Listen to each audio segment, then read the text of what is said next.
Nagwala si Stephen Curry, sira ang upuan. Gumawa na naman ng kasalanan si Draymond. Dapat sa boxing to sumali mga idol. Ejected. Chris Paul hinamon din ng away. Naglaro na si Bradley Beal, wala naman si Kevin Durant. Hindi pa rin nakukumpleto ang Big 3 ng Phoenix Suns laban sa Golden State Warriors. First points ng laban mula sa tres ni Bradley Beal. Sagutan lang sa tres sa opening frame Wiggins and Thompson para sa Golden State. Galit agad si Stephen Curry, tululaway pa sa pagreklamo sa official. Well, dikit lang naman ang laban dahil lang talaga sa madaming mintis kaya na-frustrate itong si Steph.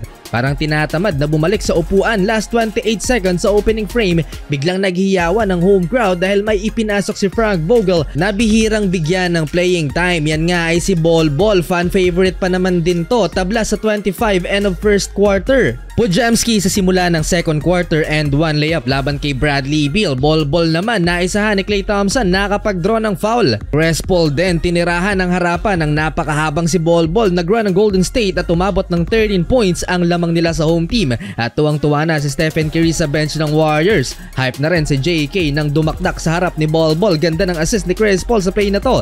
Last 5 minutes, 4 na magkakasunod na tres ang binitawan ng Phoenix Suns. Naging 2 na lang lamang ng Warriors, 45-43. 16-5 run by Phoenix. Last 3 minutes, Booker take over, 13 points sa first half si D-Book at natirahan pa niya ng mid-range si Stephen Curry. Tumawag ng timeout ang Warriors at dito na nagdabog si Stephen Curry. Sinipa ang bench dahil sa frustration. Though hindi naman pangit ang performance ni Curry, 16 points sa first half kasama tong 3-pointer bago ang halftime, 56-53 lamang ng 3 ang Golden State. Limited minutes si Bradley Beal, 12 minutes lang at 6 points sa first half.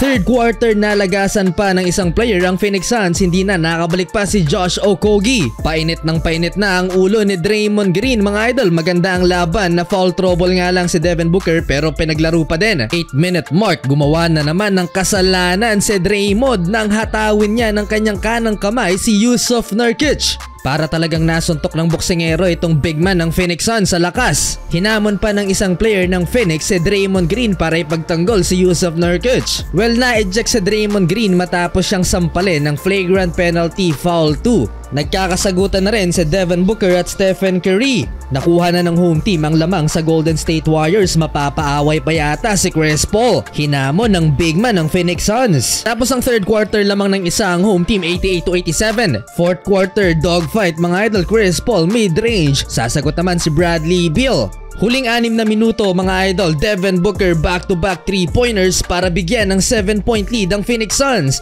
Hype na si Kevin Durant. Ano naman kaya ang sinabi ni Kevin Durant kay Stephen Curry dito? Down the stretch mga idol, showtime na lang si Devin Booker. Masyadong nag-relax na ang Phoenix Suns. Eto mga idol, ang Golden State Warriors nag-run pa at naibaba sa 5 ang lamang ng Phoenix. Last 40 seconds, naging 3 pa ang lamang ng home team, 115-112. Kinulang sa oras ang Warriors at sa huli panalo pa rin ang Phoenix.